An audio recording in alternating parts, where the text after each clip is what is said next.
민주당이 이번 총선에서 현행 준연동형 비례대표제를 유지하기로 했습니다. 이재명 대표는 국민의힘이 위성정당을 만드는 데 대응하지 않을 수 없다며 통합형 비례정당을 추진하겠다고 밝혔습니다. 한동훈 국민의힘 비대위원장은 선거제 전권을 이재명 대표에게 위임한 민주당을 향해 민주주의 공당의 자세가 아니라고 비판하며 거듭 병립형 비례대표제를 촉구했습니다. 19일부터 2월 임시국회가 시작되는 가운데 중대재해처벌법 적용 유예 법안과 국회로 다시 넘어온 쌍특검법과 이태원 참사 특별법의 재표결 등을 놓고 여야가 입장차를 좁힐지 주목됩니다. 22대 총선에서 가장 주목받는 선거구와 지역 민심을 분석해보는 총선 샤플. 오늘은 전국에서 가장 많은 의석수를 가진 경기도를 들여다보겠습니다. 메가 서울과 반도체 클러스터, 재건축 재개발 규제 완화 이슈들이 미치는 영향과 핵심 지역구 출마자들의 면면을 분석해보겠습니다.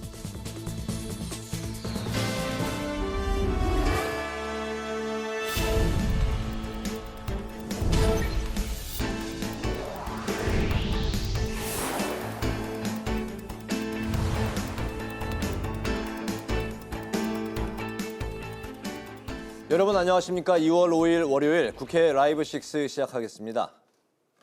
22대 국회의원을 뽑는 선거제로 더불어민주당은 위성정당을 만드는 현행 준연동형 비례제를 선택했습니다. 거대 양당 한쪽인 국민의힘이 위성정당을 만드는 걸 막을 수 없다며 같이 칼을 들 수는 없지만 방패라도 들어야 하는 상황이라고 밝혔습니다.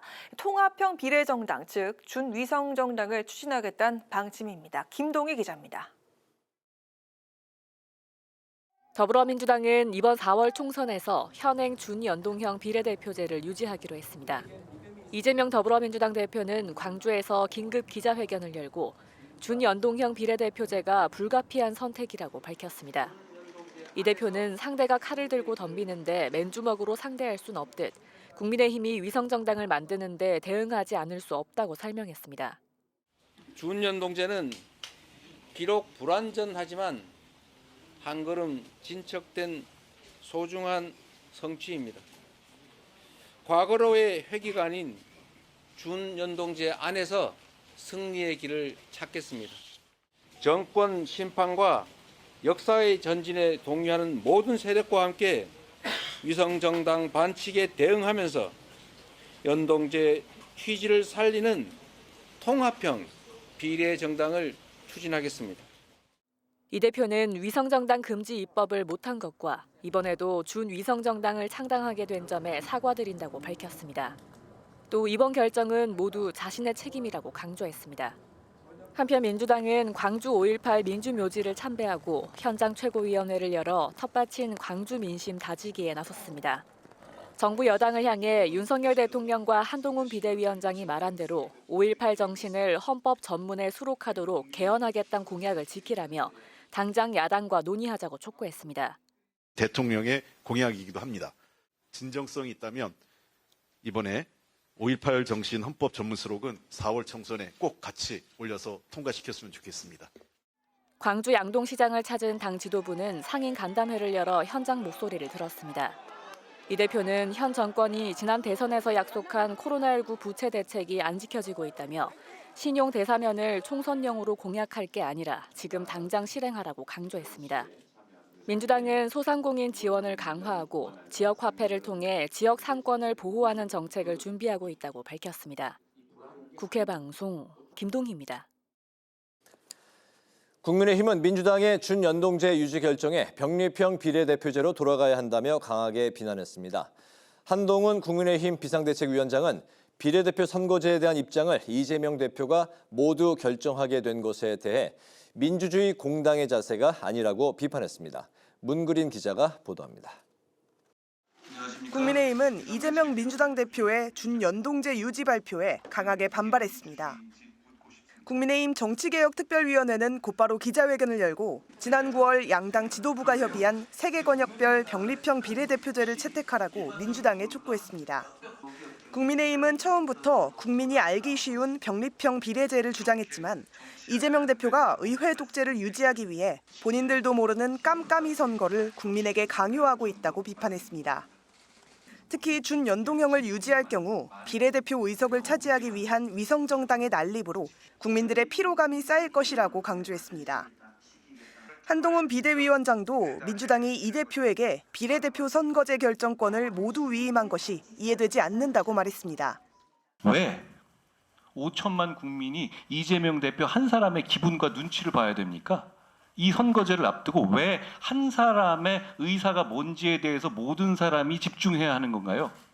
한편 한 위원장은 김경률 비상대책위원회 불출마 선언에 대해 대통령실 요구에 순응한 것이 아니라고 선을 그었습니다.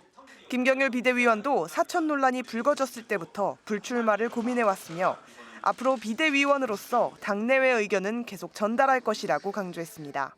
당 내외의 목소리가 우리 당의 목소리로 반영되지 않는다는 것은 어찌 보면 부끄러운 거라고 생각합니다. 아무도 당 밖의 목소리들을 전달하지 못한다라면 그건 오히려 민주적인 정당으로서 문제가 있지 않겠습니까? 국민의힘 인재영입위원회는 우리나라 사격 국가대표 선수로 활약했던 진종호 대한체육회 이사를 영입했습니다. 진 이사는 비인기 종목에도 관심을 쏟아 대한민국 스포츠가 골고루 활성화되도록 힘쓰겠다고 포부를 전했습니다. 국회방송 문그린입니다. 기본소득당을 비롯한 일부 진보정당은 민주당의 준연동제 결정과 통합형 비례정당을 환영했습니다. 하지만 제3지대는 민주당의 통합형 비례정당 창당을 꼼수라고 강하게 비판하며 입장 차이를 보였습니다. 한규미 기자의 보도입니다. 용해인 의원이 이끄는 기본소득당을 비롯해 진보정당들은 민주당의 준연동형 비례대표제 유지에 환영의 뜻을 밝혔습니다. 특히 이재명 대표의 통합형 비례정당 창당에 환영하며 민주당과 구체적 논의를 해나갈 것이라 밝혔습니다. 반면 개혁신당과 새로운 미래를 포함한 제3지대는 이재명 대표의 준위성정당 창당 결정을 강하게 비판했습니다. 이준석 개혁신당 대표는 이재명 대표의 통합형 비례정당 추진에 대해 직무유기라며 양당이 위성정당을 문제라고 생각하면 법 개정을 했어야 했다고 말했습니다. 선거제를 바꾸기 위해서는 공직선거법을 개정해야 하기 때문에 원내 일당인 민주당의 의견이 중요하다는 겁니다. 새로운 미래 역시 민주당의 통합형 비례정당에 대해 국민을 속이는 꼼수라며 준연동형을 유지하려면 위성정당 문제를 미리 해결했어야 한다고 말했습니다. 한편 미래대연합의 이원욱 조홍천 의원이 새로운 미래와의 합당을 거부하며 제3지대는 빅텐트를 구성하는 데 어려움을 겪고 있습니다. 김종민 새로운 미래 공동대표는 두 의원의 불참 결정을 존중하지만 통합을 위한 대화를 바로 시작하겠다고 밝혔습니다. 이준석 개혁신당 대표도 어제 열린 새로운 미래 창당대회에서 이견이 작지 않다는 것을 인정해야 한다며 빅텐트 구성에 신중한 태도를 보였습니다. 정치권에서는 빅텐트가 아닌 중텐트 형성을 놓고도 입장과 방향이 엇갈리고 있어 총선을 2달여 앞두고 구심점을 마련하기에 시간이 부족하다는 지적이 나오고 있습니다. 국회방송 한규미입니다. 1월 임시국회가 설 연휴 전인 8일에 끝나고 2월 임시국회가 19일부터 열립니다. 중대재해처벌법과 이른바 쌍특검법, 이태원 특별법 등 쟁점 법안들이 산적해 있습니다. 총선을 앞두고 마지막이 될 2월 임시국회, 여야 현안들을 천지원 기자가 살펴봤습니다. 민주당이 국민을 조금이라도 생각한다면 지금이라도 중대재해처벌법 적용유예 문제와 관련해 입장을 정리하고 협상에 임해 주시기 바랍니다. 그렇지 않는다면 우리는 총선에서 승리를 통해 유예 법안을 반드시 통과시킬 것입니다.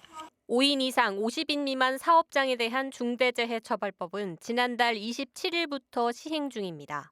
여야가 지난 1일 본회의에서 2년 유예안 합의에 실패했지만 국민의힘은 민주당 의원들이 성난 민심을 접했다면 생각을 달리할 것이라며 협상 여지를 열어줬습니다. 민주당은 법 시행 이후 다시 유예하는 건 원칙에 맞지 않는다는 입장입니다. 전반적으로 정부 여당이 우리 사회의 생명과 안전을 지키는데 소홀히 하고 있는 것 아니냐, 쉽진 않아 보입니다. 사실 시기적으로 너무 시기를 놓친 게 가장 크다고 생각합니다. 양당 간 입장차가 큰 만큼 다시 합의안을 도출할 가능성은 낮지만 여당은 줄기차게 유예를 요구할 것으로 보입니다. 윤 대통령의 제2요구로 국회에 돌아온 이른바 쌍특검법과 이태원 참사 특별법의 재표결을 두고도 여야가 신경전을 이어가고 있습니다. 법안 재의결을 위해선 재적의원의 과반 출석과 출석의원의 3분의 2 이상 찬성표가 필요합니다. 구속된 윤관석 무소속 의원을 제외한 297명 전원이 출석할 경우 198명이 찬성해야 법안이 통과되는데 야권 성향 의원들을 폭넓게 잡아도 여권에서 최소 17표의 반란표가 나와야 통과가 가능합니다. 따라서 민주당은 국민의힘 공천 절차가 끝나는 2월 말 당내 이탈표를 기대하고 있습니다. 국민의힘은 이를 막기 위해 빠른 재표결을 요구해 왔는데 윤재욱 원내대표는 민주당의 꼼수로 재표결이 지연되고 있다고 비판했습니다. 민주당이 2월 내 상정을 검토하고 있다고 밝힌 만큼 여야 간 표 계산이 더욱 치열해질 전망입니다. 이 밖에 계류 중인 해병대원 순직 사건 등 국정조사 요구서를 놓고도 여야 간의 힘겨루기가 이어지고 있습니다. 한편 2월 임시국회는 19일 개회식을 시작으로 20일과 21일 국민의힘과 더불어민주당 두 교섭단체 대표 연설이 진행됩니다. 22일과 23일 이틀 동안에는 대정부 질문도 이어집니다. 안건 처리를 위한 본회의는 여야 합의로 추가될 가능성은 있지만 아직 29일 한 차례로 예정돼 있습니다. 선거를 앞두고 의견차가 뚜렷한 쟁점 법안들이 많아 여야가 양보하고 협상하는 모습을 보일지 관심이 모아지고 있습니다. 국회방송 천지원입니다.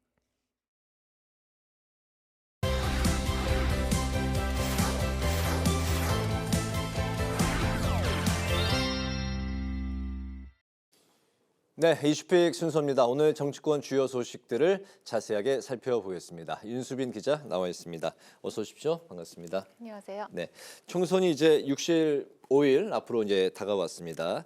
오늘 민주당의 이재명 대표가 드디어 이제 선거제를 이제 결정을 했는데 비례대표 제도를 준연동형으로 유지하기로 이제 최종 이제 결정을 했죠.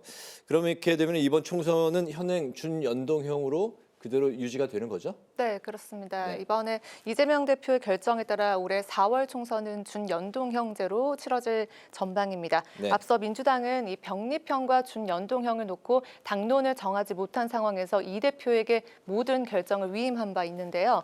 이번 주 안에는 선거제를 결정하겠다고 밝힌 이 대표가 오늘 광주에서 긴급 기자회견을 열고 선거제 개편 입장을 밝혔습니다.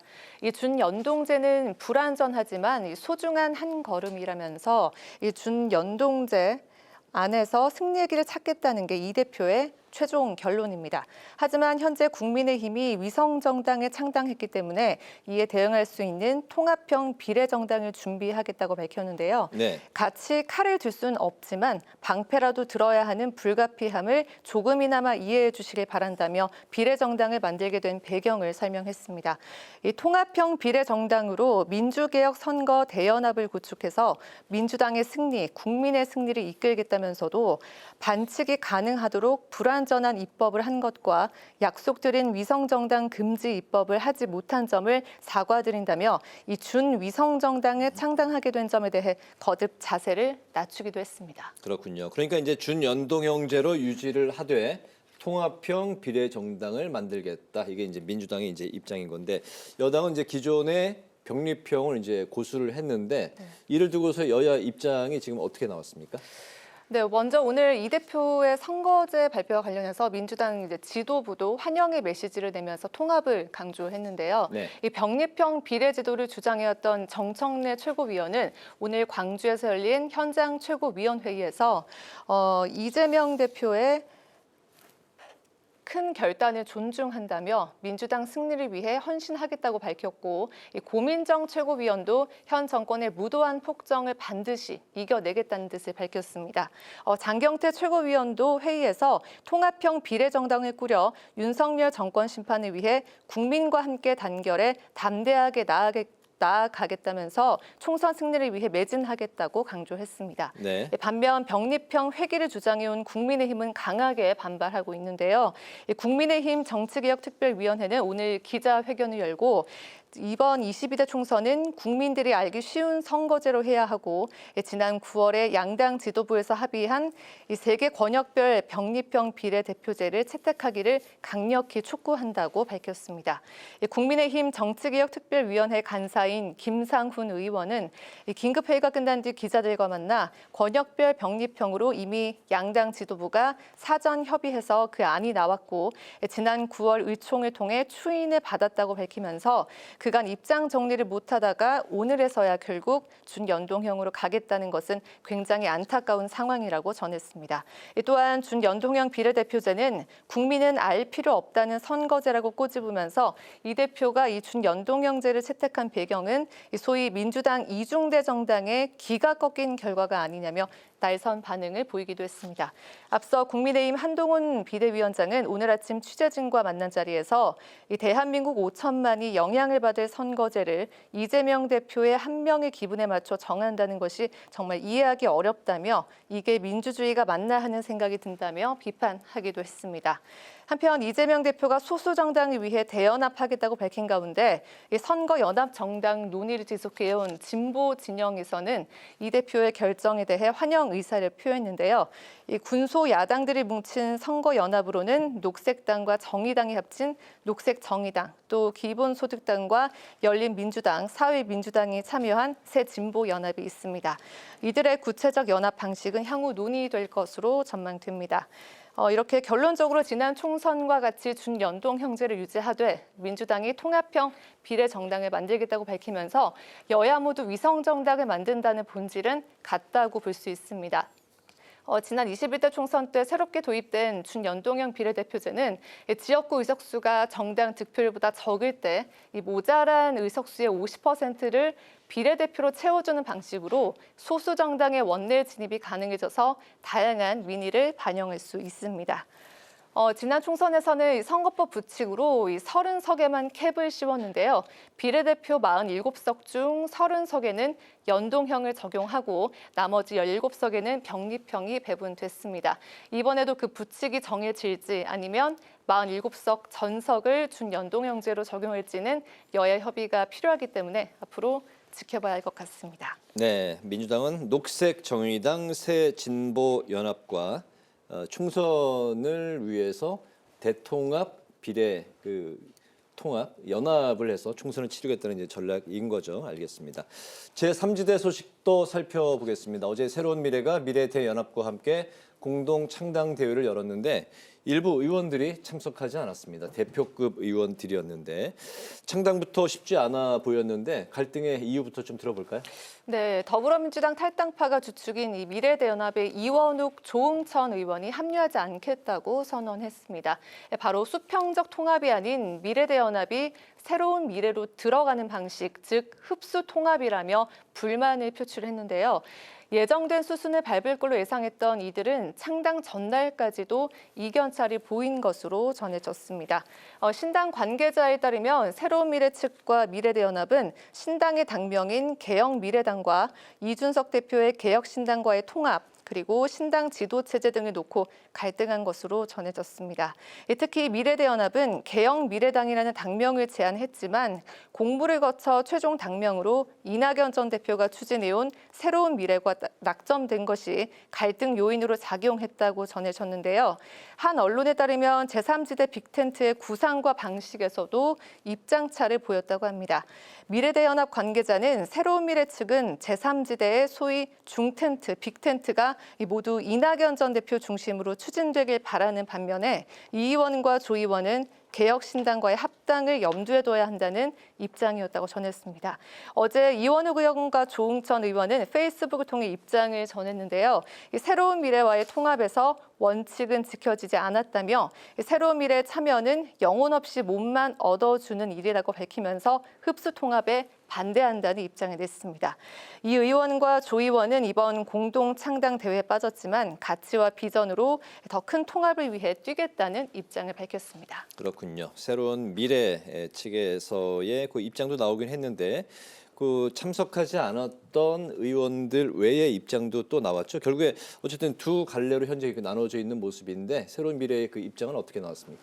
네, 먼저 새로운 미래에 혼자 합류를 하게 된 이제 김종민 의원은 흡수 통합이라는 지적에 대해 이제 선을 그었는데요. 네. 당명의 공모 절차를 이제 거친 결과 새로운 미래가 압도적으로 높게 나왔다며 절차대로 진행됐기 때문에 흡수 통합은 사실이 아니라고 밝혔습니다.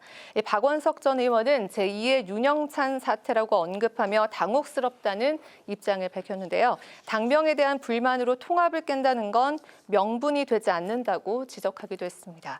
한편 새로운 미래는 어제 예정대로 공동 창당 대회를 열었고 공동 대표로는 이낙연 전 대표와 김종민 의원이 선출됐습니다.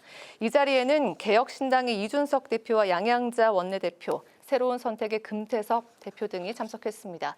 결국 두 의원의 막판 합류 불발로 새로운 미래는 완벽한 결합을 이루진 못했지만 이들은 향후 대화를 계속 이어가겠다는 방침입니다. 네, 오늘 이슈팩 여기까지 듣겠습니다. 윤수빈 기자와 함께했습니다. 수고 많았습니다.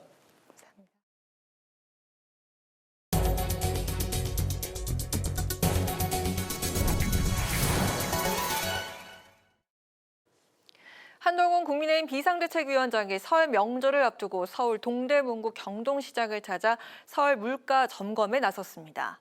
물건을 구입하고 상인들로부터 애로사항을 청취한 한동훈 위원장은 경기가 굉장히 안 좋다며 더 노력하는 마음을 갖고 왔다고 설명했습니다. 한 위원장은 지역시장 공약으로 전통시장에서 사용 가능한 온누리 상품권을 2배로 늘리겠다고 밝혔고 동대문구를 지나는 수인 분당선 증차 개선 요구엔 잘 검토하겠다고 답을 했습니다. 민주당이 오늘 부산, 경남, 대구, 경북 등 험지 지역과 총선 승부처로 꼽히는 서울 지역 예비 후보자 면접을 끝으로 공천 면접 심사를 마무리 지었습니다. 특히 내일부터 현역연 하위 20% 명단에 속한 의원들에게 개별 통보를 시작하며 본격적인 컷오프 절차에 돌입합니다. 민주당 공천관리위는 내일 1차 경선 지역 후보지를 발표하고 오는 19일부터 사흘간 경선 투표를 진행한다는 방침입니다. 국민의힘이 지난달 화재로 큰 피해를 본 충남 서천 특화시장 복구를 지원하기 위해 당원 성금을 모금해 1억 원을 기부했습니다. 국민의힘은 지난 1일부터 화재 피해 복구 지원을 위해 당원들을 대상으로 성금 모금 캠페인을 시작했습니다. 김민수 국민의힘 대변인은 피해 상인이 한시라도 빨리 일상에 복귀할 수 있도록 1억 원을 기부하기로 결정했다며 아직 기부하지 않은 당원도 15일까지 마음을 모아달라고 당부했습니다. 민주당은 윤석열 대통령이 신년 기자회견을 사전 녹화 대담으로 대체한 것을 두고 국민 소통을 거부한 대담은 김건희 여사 의혹들을 더욱더 키울 뿐이라고 지적을 했습니다. 권칠승 수석 대변인은 윤 대통령이 미리 정해놓은 질문에 하고 싶은 답변만 내놓는 것이 어떻게 소통이냐며 국민의 지적을 끝내 거부했다고 비판했습니다.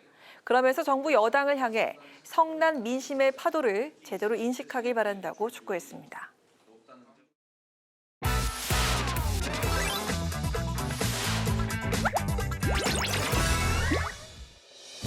2월 5일 강아랑이 전해주는 정치권의 뜨거운 말말말 강아랑의 정치랑입니다.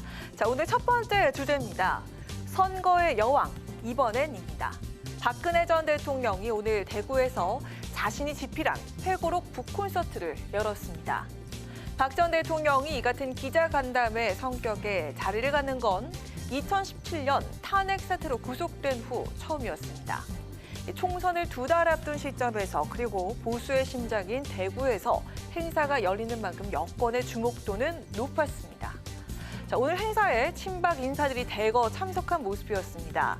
윤 대통령과 한동훈 비대위원장 그리고 장동혁 국민의힘 사무총장은 화환을 보내서 축하의 뜻을 전달하기도 했습니다. 회고록엔 박 전 대통령의 정계 입문을 비롯해 2012년 대선 승리와 제18대 대통령 재임 시절 그리고 최근 근황까지 과정을 담았습니다. 박 전 대통령은 회고록이 더 나은 미래로 가는 작은 디딤돌이 됐으면 좋겠다면서 출간한 이유도 밝혔습니다. 오늘 행사엔 박 전 대통령의 최측근으로 분류되는 유영하 변호사도 참석했습니다. 지난달 대구 출마를 공식화한 만큼 박 전 대통령이 북콘서트를 계기로 유 변호사를 측면 지원하지 않겠냐는 분석도 나오고 있는 상황이죠. 때문에 박근혜 퀴즈로 불렸던 이준석 개혁신당 대표, 박 전 대통령의 주변에 본인을 명달을 위해서 안 좋은 형태로 활용하는 이들이 있다면서 안타깝다는 심경을 전하기도 했습니다. 정치 일선에 나서지 않겠다라면서 입장을 밝힌 박 전 대통령. 하지만 지난해부터 공개 행보를 늘리면서 정치적 존재감은 자리를 잡는 모습입니다. 선거의 여왕으로 불렸던 만큼 박 전 대통령의 행보가 이번 총선에도 영향을 미칠 수 있을지 지켜봐야겠습니다. 자, 이어서 두 번째 주제입니다. 우리는 명문 정당입니다. 이재명 더불어민주당 대표가 경남 양산 평산마을을 방문해서 문재인 전 대통령과 만남을 가졌습니다. 두 사람의 만남은 지난해 9월 이 대표가 단식 중이던 병원에 문 전 대통령이 방문한 이후 넉 달여 만인데요. 두 사람은 당 내에 친명과 친문을 나누는 프레임이 있어서 안타깝다면서 단결을 강조하는 한편 최근 민주당 내에서 공천을 둘러싼 갈등이 심화되고 있음을 우려하기도 했습니다. 우리는 하나다라고 하면서 명문정당 얘기를 하셨어요. 다 같이 이렇게 하나된 힘으로 왔는데 총선 즈음에서 친문과 친명을 나누는 이 프레임들이 있는 것 같은데 참 안타깝다. 우리는 하나고 또 단합이 다시 한번 제일 중요하다는 말씀을 식사를 하면서 문재인 대통령께서 말씀하셨고요. 이제 이재명 당대표께서는 민주당은 용광로처럼 분열과 갈등을 녹여내서 단결하고 총선 승리를 위해 총력을 다할 것이다. 이렇게 말씀하셨습니다. 실제로 총선이 다가오자 민주당 내 계파 간 신경전은 거세지는 모양새입니다. 친문계 현역 의원 지역구에 친명계 인사들이 연이어 도전장을 던지면서 자객 공천 의혹이 불거지기도 했고요. 이른바 문재인 정부 책임론도 언급되고 있는 분위기입니다. 윤석열 정부 심판론을 띄우기 위해선 대선 패배의 빌미를 자초한 문재인 정부 인사들이 불출마를 선언해야 한다는 겁니다. 친문으로 분류되는 추미애 전 법무부 장관도 친문계 인사를 향해서 불출마 요구를 하기도 했죠. 이 불출마 요구를 받는 두 사람은 화합을 위해서 이런 갈등은 지양해야 한다면서 불쾌한 감정을 드러내기도 했습니다. 또 저는 또 추미애 의원님 말씀에 일일이 다 응대하고 싶진 않고요. 제가 표현한 것처럼 아무리 해봤자 못난 집안 싸움이기 때문에 그만하렵니다. 공천을 앞두고는 항상 당내에서 내부 경쟁이 있어 왔습니다. 그 일환이라고 보고 있고요. 그러나 금도는 지켜야 한다. 추미애 장관의 그런 주장이 사실도 아니고 당의 그 어떤 화합을 저해하는 아주 좋지 않은 그러한 프레임이라고 생각하고 있습니다. 총선을 두 달여 앞두고 이뤄진 이재명 대표와 문재인 전 대통령의 만남. 두 사람의 만남이 갈등을 품고 있는 민주당을 진정한 명문 정당으로 거듭나게 할 수 있을지, 총선 국면에서 어떤 힘을 발휘할지 지켜봐야겠습니다. 지금까지 강아랑의 정치일항이었습니다.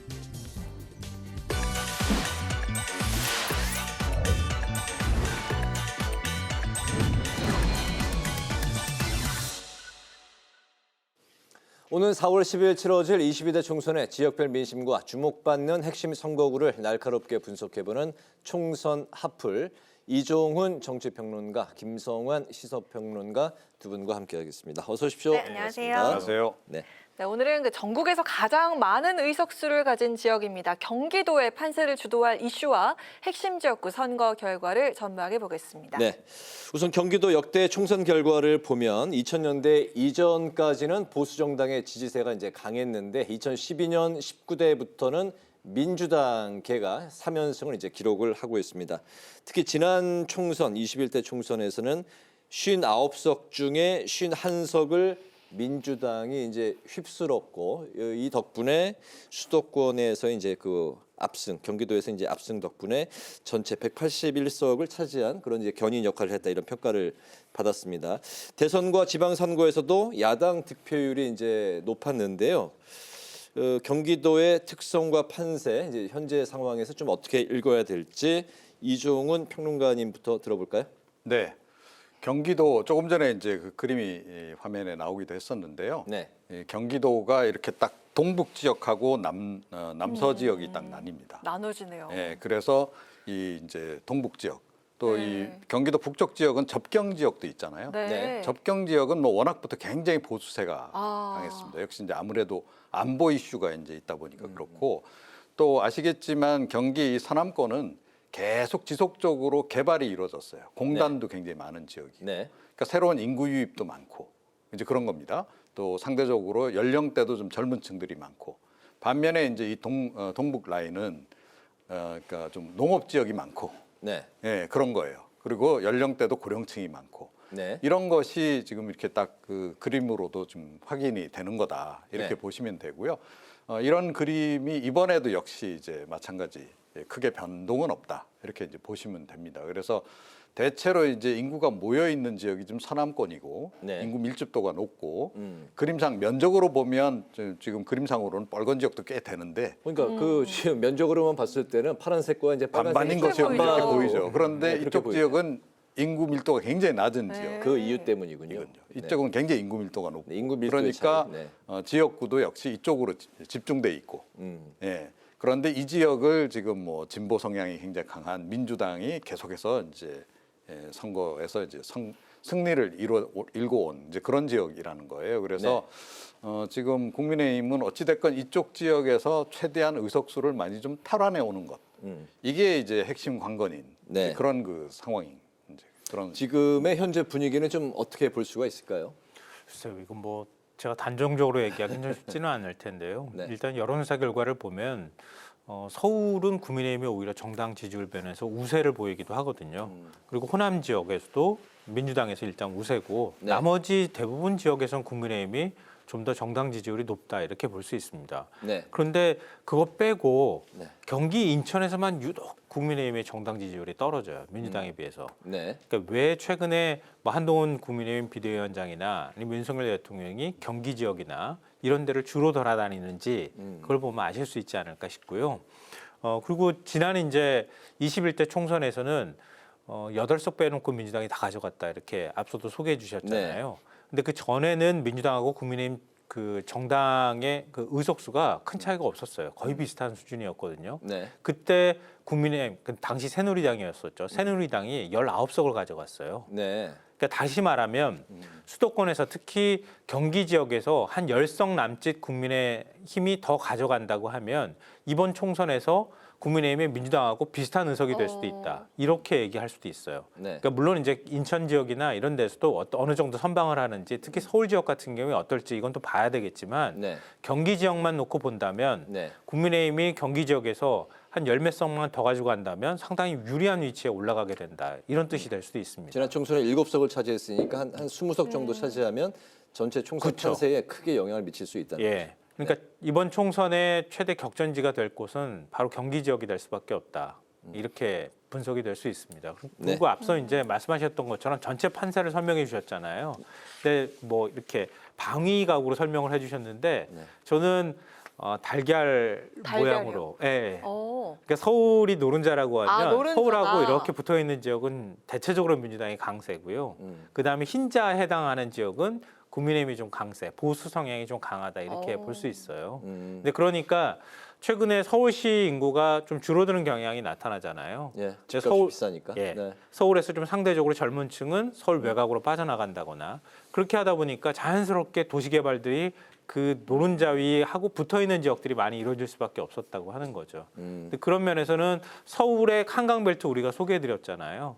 그러니까 한강벨트 지역이 특히 이제 서울 지역 같은 경우에는 나이대 연령대가 조금 더 올라가는 현상이 나타나고 그러면 경기 지역 같은 경우에는 나이대가 좀 떨어지는 현상이 나타난단 말이에요. 네. 그러니까 서울 지역을 민주당은 조금 걱정해야 되고 국민의힘은 정반대로 보면 경기 지역을 더 걱정해야 되는 이런 젊은 층이 상황이다. 많기 때문에. 네. 그렇게 볼 수 있을 것 같습니다. 네. 네, 요즘 보면 그 정부 여당이 경기도에 아주 공을 많이 들이는 그런 모습입니다. 윤 대통령이 세계 최대 반도체 클러스터 그리고 재건축과 재개발 규제 완화, GTS 연장과 신설을 얘기를 했고 또 한동훈 김웅겸 비대위원장도 김포에서는 메가시티 서울, 수원에서는 또 그 철도 지하화까지 약속을 했습니다. 자, 이런 카드들로 바람몰이에 성공을 할 수 있을까요? 어떻게 보십니까? 근데 방금 전에 굉장히 위험한 말씀하셨어요. 어떤 말씀이세요? 윤석열 대통령이 지금 선거 앞두고 공약 내세운 거나 다름없다. 대선도 아닌데 네. 지금 총선 앞두고 사실상 선거 개입하는 하는 네. 걸로 오해받을 소지가 있는 거거든요. 네. 민주당에서 그렇게 지금 반발하고 있기도 하고요. 네. 그러니까 윤 대통령이 그렇죠. 민주당 입장에서 선거 개입을 하고 있다고 비판하고 있죠. 근데 국민의힘이나 뭐 여권에서 바라볼 때는 네. 윤 대통령이 선거를 지원하고 있다 이렇게 또 해석할 수 있겠죠. 아가 다르고 어가 다르기 때문에 굉장히 좀 조심스러운데요. 국민의 네. 입장으로 그러면 좀 대체해서 근데 소개를 하죠. 여론조사 결과를 보면 알 것 같아요. 네. 만약에 이렇다고 하면은 특히 이제 경기 지역 같은 경우에는 윤석열 대통령 지지율이 확 올라가야지 되거든요. 국민의힘 지지율도 많이 올라가야 되죠. 안 올라가잖아요. 왜 안 올라갈까요? 왜일까요? 그러니까 그 체감하는 유권자들이 체감하는 특히 아까 제가 말씀드렸던 것처럼 노른자위하고 같이 붙어 있는 어찌 보면 노른자위하고 흰자위하고는 반반씩 섞인 지역이라고 할 만한 그런 지역에서 윤석열 대통령도 뭔가 그 지역 공약들 정책들을 내놓고 한동훈 비대위원장도 열심히 그걸 하고 있는데 네. 왜 지지율이 안 올라가느냐 현실성이 좀 떨어진다고 생각하는 거 아닌가 모르겠어요. 예를 들면 GTX 같은 경우에도 GTX A 노선도 지금 다 안 뚫려 있는 상황이거든요. 네. 그것도 몇 년 뒤에나 다 뚫린다는 그렇죠. 얘기를 하거든요. 근데 윤석열 대통령은 F 노선까지 얘기했어요. 다 뚫어드리겠습니다. 이렇게 얘기를 하는데 네. 이게 과연 될까? 10년 뒤쯤이면 될 수 있을까? 이런 생각을 갸우뚱하면서 한다는 거고요. 그게 134조짜리인데 30조 원밖에 정부는 투자를 안 한다는 거예요. 정부 지자체나 민간 자본 끌어들이겠다고 하는 건데 네. B노선도 민간 자본을 다 끌어들이지 못하는 상황이에요. 근데 과연 F노선까지 가능할까? 이런 생각들을 좀 일부 하는 것 같고요. 총선 때만 나오는 공약 아니야? 이렇게 이제 의구심을 그런 가질 수 의심을 있다는 좀 거죠. 하고 네. 있고요. 한동훈 뭐 비대위원장도 수원 가가지고 철도 지하화 공약 냈잖아요. 네. 근데 지하화도 사실은 정부 재원이라기보다는 민간 투자를 통해서 해결하겠다 이렇게 얘기를 했어요. 네. 근데 지하화하면 참 좋긴 한데 지역민들 입장에서는 바랄 수 있잖아요. 지상으로 철도가 가게 되면 아무래도 도시가 나눠지는 현상이 나타나거나 개발 지역과 덜 개발된 지역으로 분리가 되는 현상들이 나타난단 말이에요. 네. 근데 굉장히 좋고 민주당도 지하화 얘기를 따라가잖아요. 네. 그렇다면 유권자들은 반응할 수 있는 상황인데도 불구하고 뭔가 확 여론이 바뀌는 느낌이 안 든다고 하는 건 이거 과연 다 넣을 수 있을까? 중앙정부가 그냥 예산 확 투입해가지고 해주겠다고 하면 믿을 만한데 네. 뭔가 갸웃갸웃하는 그런 모습들을 보이고 있는 거 아닌가 싶습니다. 결국엔 재원을 포함한 재원이 가장 뭐 핵심일 텐데 네, 그렇죠. 이게 현실적으로 이루어질 수 있느냐에 대한 뭐 좀 반신반의하는 분위기. 네, 그렇습니다. 그러니까 제가 보기에는 지금 국민의힘이 이번에 수도권에서 일종의 남하 정책을 펼치는 것 같아요. 남하 정책이요? 네, 지금 강남 이 성남 분당 이 라인이 사실은 국민의힘이 굉장히 강세를 보이는 지역이잖아요. 네. 네. 이제 그거를 더 아래로 내리는 거죠. 아. 수원축까지 이제 내리는 거죠. 용인 수원축까지. 네. 근데 마침 이제 그 좋은 이슈가 있는 거죠. 그러니까 삼성이 여기 있다는 거죠. 삼성 반도체 클러스터 얘기도 나오고 있고 네. 윤석열 대통령이 또 그 클러스터에 대한 또 공약도 하기도 했었잖아요. 그죠? 그런 이제 대규모 민간 투자도 지금 예정이 돼 있고 하니까 정부도 거기 살짝 이제 좀 편승을 하게 되면 훨씬 더 시너지 효과가 있을 것이고 정부 여당이 이제 그와 관련한 약속들을 하면 민심들이 이쪽에서 반응을 좀 보일 거다. 그래서 이제 분당 정도에서 그치고 있는 그 국민의힘 지지세를 더 아래쪽으로 이제 확대시키는 그런 이제 포석을 갖고 움직이는 것 같아요. 네. 그런데 역시 이제 문제는 이게 반신반의하다는 게 문제인 거죠. 제가 보기에는 문재인 정권 때 워낙 좀 이런 그 사실은 문재인 전 대통령도 직간접적으로 선거 개입 꽤 많이 하셨거든요. 선거 직전에 보면 주로 뭐 예타 면제, 그래서 사회 간접 SOC 관련한 투자 뭐 과감하게 전국 네. 어디든지 다 풀기도 했고 그 바람에 국가 부채가 엄청 늘어나기도 지금 한 상태잖아요. 이제 그런 식으로 이제 반복을 하니까 이게 국민들이 좀 이제 반신반의하는 거예요. 네. 그리고 이렇게 가면 이게 재정 적자가 심해질 텐데 괜찮은 거 맞아? 내지는 윤석열 대통령은 게다가 또 이 대선 때 공약하기를 재정 건전성을 이제 굉장히 기치로 내걸었단 말이에요. 네. 긴축 재정 얘기하고 그런데 이걸 하시겠다고 하니까 이게 과연 이게 실제로 이루어질까? 이런 부분에 대해서 의구심을 갖고 있기 때문에 네. 제가 보기에는 아직까지는 이 지역 민심이 화끈하게 국민의힘 쪽으로 지금 이제 달라붙고 있는 상황은 아니다 이렇게 생각을 합니다. 알겠습니다. 두 분이 같은 이제 문제점을 지적을 해주셨네요. 경기도 정치의 1번지로 불리는 곳 바로 이제 수원의 상황을 한번 알아보겠습니다. 경기도에서 인구가 가장 많고 선거구도 갑을 병정무 5개나 됩니다. 지난 총선에서 이 5개 지역구를 민주당이 전부 이제 싹쓸이 했었죠. 수원 민심이 인근 주변 지역에 많이 영향을 미치고 있기 때문에 국민의힘이 지금 촉각을 곤두세우고 있습니다. 민주당의 초강세인 경기 남부 이제 공략을 위해서 여당의 이수정 교수, 박문규 전 산자부 장관 등 이 무게감 있는 인물들을 이제 투입을 했는데 수원에서 펼쳐질 주요 이제 관심 포인트 좀 어디부터 우리가 봐야 될까요? 전부 다 격전지다 이렇게 분류를 하는 게 맞을 것 5개 같아요. 지역 전부 다 격전지입니까? 네. 이렇게 5개 지역으로 분리된 게 수원이 유일할 거예요. 그런데다가 민주당의 상대적인 강세가 조금 예상되고 있는 지역이기도 하고요. 네. 20대, 21대 전부 다 사실 민주당이 싹쓸이하다시피 해서 전부 파란색이다. 뭐 이런 얘기가 나오는 지역이거든요. 네. 근데 원래 또 그러던 건 아니었어요. 이게 무까지 분리되기 전까지만 해도 병의 경우에는 남경필 전 지사가 쭉 그냥 그랬었죠. 당선됐던 굉장히 네. 강세 지역이기도 했거든요. 근데 이게 분위기가 많이 바뀐 거예요. 수원도 아마 젊은 층이 많이 유입된 영향도 좀 있을 것 같고요. 왜냐하면 이제 반도체 클러스터나 뭐 이런 쪽, 삼성 반도체나 이런 쪽 영향을 받을 수밖에 없는 곳이잖아요. 네. 그렇게 됐는데 이번에는 각각 지역구마다 굉장히 흥미로워요. 그러니까 예를 들면 수원무 같은 경우에 지금 원래는 김진표 국회의장 지역구예요. 근데 불출마 선언했잖아요. 그러니까 지금 현역이 국회의장이신데 네네. 불출마 선언하셨고 지금 무소속이니까요. 네네. 네. 근데 거기에 이병진 지역위원장이 김진표 국회의장 대신에 지역을 맡았었거든요. 전 경제부지사. 네. 근데 버티고 있는데 거기에 염태영 전 수원시장, 삼선시장이거든요. 내가 그쪽으로 나가겠어 이렇게 얘기를 하고 있는 상황이에요. 굉장히 강하죠. 강하네요. 체급으로 보면. 네. 예, 근데 과연 국민의힘이 이번에도 이길 수 있을 것인가? 뭐 이런 이제 관심이 될 수밖에 없고요. 수원병 같은 경우에는 김용남 전 의원 때문에 아마 관심이 많아졌을 거예요. 국민의힘 탈당했잖아요. 박문규 전 산자부 장관 한동훈 비대위원장이 손들어줬다 이래가지고 거기에 반발해가지고 탈당해서 개혁신당으로 나온다고 하거든요. 그렇게 되면 보수표를 얼마나 갈라가지고 가느냐. 이것도 이제 관심이 될 그럼 수밖에 김영신 없고요. 현 의원에게 뭐 상당히 좀 유리한 상황이 친명계로 있겠네요. 분류되기도 하고요. 김영진 현 의원도 상당히 강세를 보이고 있는 지역이기 때문에 과연 보수표가 나눠지게 될 경우에는 민주당하고 싸워서 이길 수 있을까? 이것도 좀 관심 포인트가 될 수 있을 것 같고요. 정 같은 경우 박광원 특히 다선 의원인데 여기 이제 이수정 교수가 도전장 던졌는데 이 지역도 이제 좀 관심을 모으고 있습니다. 그렇죠. 그럴 수밖에 없어요. 이수정 교수 같은 경우에 인지도가 워낙 높은 인사이기도 하고요.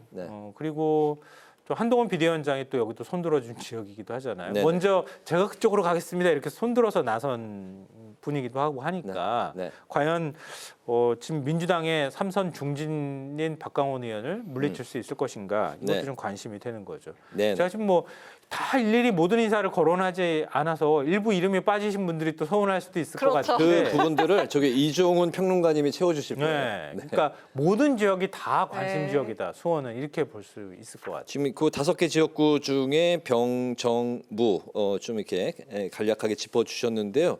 갑, 을을 이종훈 평론가님께 포함해서 좀 짚어주실까요? 우선 제가 조금 전에 이제 이 수도권에서 남아 정책을 국민의힘이 지금 구사하는 거 아닌가 말씀드렸죠. 그 남아 정책의 핵심을 지금 수원으로 보는 것 같아요. 수원에는 아시다시피 삼성전자 본사가 있습니다. 그리고 반도체 클러스터의 핵심에 해당하죠. 그러니까 반도체 클러스터와 관련한 공약 그리고 이제 수원 지하와 그 두 공약을 이제 집중적으로 공약을 하고 그리고 또 윤석열 대통령이 아시다시피 지금 기업 친화적인 정책을 계속 펼치고 있잖아요. 그렇죠? 그리고 부산 엑스포 유치하는 과정에서 또 뭐 삼성전자 이재용 부회장을 비롯해서 이 재계 인사들하고 친분도 상당히 쌓았다. 자, 그런 배경이라면 수원은 우리가 이번에 잘하면 먹을 수 있지 않을까 이 생각을 지금 하는 거죠. 그리고 수원 같은 경우에는 조금 전에 이제 남경필 지사 전 지사 얘기도 했습니다만 과거에는 이 보수 정당 쪽에서 나름 의석을 많이 가지고 있었던 그런 지역이에요. 자, 지금 현재 상황은 어떠냐? 5개 지역 가운데 3곳이 이제 그 친명계가 지금 장악을 하고 있습니다. 네네. 자, 그러다 보니까 민주당에서도 상대적으로 비명계들이 도전을 많이 못하는 지역에 일단 해당을 해요. 네. 자, 이제 그런 상태에서 이제 조금 전에 말씀드렸듯이 집중적으로 이제 남아 정책을 국민의힘에서 쓰다 보니 이제 친윤계 후보들도 관심을 갖고 덤비는 지역에 해당한다. 네. 보통 친윤계 후보들은 이 양재 아니면 잘 안 가잖아요. 예. 그래서 사실은 여기 이제 수원장 같은 경우에 이수정 교수 같은 분이 이제 도전장을 내미는 거고, 네. 또 수원무에도 보면 김원재 후보 같은 경우 대통령실의 행정관 출신입니다. 도전하고 네. 있고, 자 이제 수원갑을 이제 조금 전에 말씀하셨는데 이쪽은 지금 현역들이 다 민주당의 친명계들이 장악하고 있어요. 김승원, 백희련 의원. 예, 네. 그렇습니다. 이제 그런 지역에 이다 보니까 상대적으로 이제 친윤계라 하더라도 좀 나서기가 선뜻 좀 이렇게 꺼려지는 이제 그런 지역에 해당하는데, 그럼에도 불구하고 수원갑에는 전 국세청장 김현준 예비 후보가 지금 도전장을 내밀었습니다. 네. 영입 인재이기 때문에 역시 친윤으로 봐야 되겠죠. 그래서 이 지역이 또 의외로 좀 뜨거워질 수 있다. 좀 이런 생각이 들고요. 당내에 또 보면 국민의힘 쪽에서 이창성 예비 후보도 있는데 당협위원장이고 인수위 때 자문위원도 했어요. 그러니까 이분도 넓게 보면 범친윤에 해당하는 그렇게 이제 좀 볼 수 있을 것 같고, 수원 을은 상대적으로 이 좀 많은 그 후보들이 국민의힘 쪽에서 도전장을 내밀고 있지는 않습니다. 네네. 현재 그 한규택 당협위원장이 이제 여기 좀 도전을 하고 있는 상황인데, 이쪽 지역은 갑에 비해서는 을 지역은 특히나 더 민주당이 좀 강세 지역에 해당하기 때문에 네. 오히려 민주당 쪽에서 지금 여러 후보들이 지금 이제 그 비명계 후보들조차도 좀 약간 좀 도전을 하고 있는 그런 상황이다. 네. 이렇게 수원은 이쯤 좀 정리를 해보고 네. 다른 지역도 또 알아볼까요? 네, 네. 자, 또 이번 총선에서 경기도의 가장 뜨거운 이슈 바로 그 서울 편입론이 아닐까 싶습니다. 한동훈 위원장이 승부수를 던진 것 같은데요. 네. 목련꽃이 필 때 김포는 서울이라고 했습니다. 목련꽃이 3, 4월에 보통 피잖아요. 한 3월 말에 피더라고요. 네, 그러면 한두 달 뒤인데 이거 올해 3, 4월이 그래서 될까? 사실은 내년에도 피고 10년 저분이 뒤에도 목련꽃이 무슨 필 텐데. 자신감으로 저런 얘기를 하셨나? 사실은 개인적으로 좀 그렇죠. 걱정 좀 약간 돼요. 그러니까 네. 뭐 사실 3월부터 피기 시작하죠, 목련은. 그렇죠. 한 달 남았 얼마 안 남았는데. 그런데 총선 전에 그러면 이 편입 작업을 다 마무리를 지을 수 있느냐? 그러게요. 이거는 물리적으로 불가능하거든요. 매우 정상적인 절차를 거치더라도 네. 3월 목련이 필 때까지는 사실은 불가능합니다. 다른 사실은 꽃이랑 헷갈리신 거 아닌가? 벚꽃이라고 그랬어요. 목련이 벚꽃이라고. 예, 목련이 질 때까지도 사실은 제가 보기에는 어렵지 않을까 싶고, 네. 내년 총선 끝나고도 제가 보기에는 한 1, 2년 정도 지나도 될성말성 이런 네. 상황인데, 지역 상황으로 한번 이제 네, 너무 과감하게 지금 얘기하신 것 네. 같고, 김포는 뭐 이쪽도 아시겠지만 지금 이제 민주당이 양쪽 다 갑을 그 현역 의원들이 지금 이제 장악을 하고 있고, 근데 이쪽은 그 친명은 아니에요. 지금 이제 현재 지금 김포갑의 김주영 네. 의원이라든가 또 이제 김포을의 박상혁 이제 의원. 의원 같은 경우에도 뭐 친명에 비스무리하긴 했는데 딱 친명이다 이렇게 보기는 좀 어렵습니다. 문재인 대통령 시절에 대통령 비서실 예, 행정관이. 그렇습니다. 그래서 네. 이쪽은 지금 비명계 쪽에서도 조금 이제 도전을 좀 하고 있는 그런 네. 상황이고, 친명들이 또 집중적으로 달라붙어 있어요. 예를 들어 민주당 지금 김포갑 같은 경우에는 송지원 전 국방정책협력관 친명에 해당하고, 네. 또 박진영 민주연구원 부원장 친명. 그래서 지금 의외로 지금 이제 이 당내에서 이 좀 도전을 좀 많이 받고 있는 현역 의원이 지금 그런 상황이고, 김포을 보더라도 지금 이제 상당히 많은 후보자들이 지금 이제 도전장을 내밀고 있습니다. 김준현 예비 후보 같은 경우에 이재명 후보 종합상황실 부실장, 그러니까 친명으로 봐야 되겠죠. 또 이 기경환 그 예비 후보 같은 경우에도 이 정책위의 부의장에다 이재명 특별보좌역. 예, 그다음에 이희수 그 전 경기 교통공사 사장 직무대행 역시 따지고 보면 이제 친명입니다. 네. 그래서 이쪽은 그 어떻게 보면 경선이 굉장히 치열할 경선에 그런 치열할 전망입니다. 이제 그런 상태고, 김포 중에서는 김포갑이 그래도 국민의힘 쪽에서는 조금 가능성이 있다 이렇게 지금 이제 보는 거예요. 그래서 김포갑 쪽에도 보면 지금 이제 국민의힘 쪽에서 예비 후보가 지금 한 4명 정도. 그래서 4명이 붙었군요. 예, 이렇게 지금 이제 나선 상태고, 지금 여기 그 김보현 예비 후보가 대통령실 선임 행정관 출신입니다. 친윤에 해당하죠. 그래서 이제 그 나머지 후보자들하고 이제 나머지 후보자들은 좀 지역 일꾼에 해당해요. 박진호 전 당협위원장이라든가 유영록 전 김포시장 같은 경우 지역 이제 일꾼에 해당하기 때문에 이분들하고 교통 정리가 어떻게 될지 정말로 여기 친윤 공천이 이루어질지 지켜봐야 되는 이제 그런 상황이고요. 김포을은 상대적으로 국민의힘 쪽은 좀 한산합니다. 그래서 지금 이제 홍철호 당협위원장 정도가 김포 지금 편입론을 이렇게 그 줄기차게 또 주장해 온 그런데 김포 편입론 가능성이 좀 이제 높다. 네. 점점 높아진다. 좀 뭔가 반응이 온다. 이러면 아마 이 지역에도 또 추가로 또 뛰어들 사람도 없잖아 있을 수도 있다. 친윤 중에 누가 전략 공천을 받아서 내가 한번 도전해 보겠다 이렇게 나설 수도 있는 상황이다. 이렇게 생각합니다. 네네. 네. 김포 지역 같은 경우에는 크게 두 지역으로 분류되잖아요. 한쪽은 도농 복합지구고요. 다른 한쪽은 이제 도심과 가까운 서울 이제 아까 제가 말씀드렸던 노른자의 반, 흰자의 반 이런 지역이거든요. 근데 이게 경기 북부로 분류될 것인지 남부로 분류될 것인지 이거 가지고 굉장히 논란이 많았었잖아요. 그래서 한동훈 비대위원장이 이제 그런 얘기를 한 거죠. 김포가 가지고 민주당은 경기 남북도로 분도를 하려고 하고 국민의힘은 메가서울이라고 해서 김포를 서울로 넣는 방안들을 추진해 왔는데 이게 답이 잘 안 나온다. 내가 발상의 전환을 하겠다. 경기 분도도 하고 김포를 비롯한 지금 서울로 편입하기를 원하는 예를 들면 구리도 그렇고 고양도 그렇잖아요. 그 외에 다른 지역들도 많거든요. 다 서울로 넣어주겠다 이렇게 얘기를 한 거예요. 그랬더니 김동연 지사가 바로 갈라치기 포퓰리즘이다 이렇게 비판하고 나섰거든요. 왜냐하면 행정구역을 나눈다고 하는 게 행정적으로나 뭐 여러 가지 측면에서 이게 간단치 않거든요. 일단 지역 주민들의 동의를 받아야 돼요. 경기 남북도 나누는 것도 지금 이제 주민투표 문제 때문에 굉장히 내부 갈등이 많다가 겨우 김동연 지사가 공을 들여놨는데 국민의힘 쪽에서 메가서울 이거 탁 내세우는 바람에 지금 막 흐트러진 측면이 있단 말이에요. 이것 때문에 사실은 논란이 많았던 상황이라 경기도나 또 김포 주민투표까지 갈 수 있겠는가 이런 부분에 대한 사실 논란이 좀 있어요. 근데 서울하고 인접한 지역 같은 경우에는 서울 지역에서 빠져나간 상대적으로 진보 성향을 가지고 있는 젊은 층이 많이 가 있단 말이에요. 근데 그 메가서울이라고 해서 김포를 서울로 넣는다고 할 때 그쪽에서는 반응할 가능성이 좀 있어요. 근데 도농복합지구라고 해서 통진 이쪽하고 그러니까 읍이 두 개나 있거든요. 김포가. 여기는 만약에 김포가 서울이 되면 읍을 어떻게 할 방법이 없어요, 사실은. 그러면은 서울 안에 그 김포 구 안에다가 읍을 두 개를 둬야 되는데 그거는 그런 행정구역은 우리나라에 없거든요. 존재하지가 않아요. 근데 김포가 서울이 되면 그거는 불가능한 건데 그러면 어떡할 거냐 이런 문제가 생긴단 말이에요.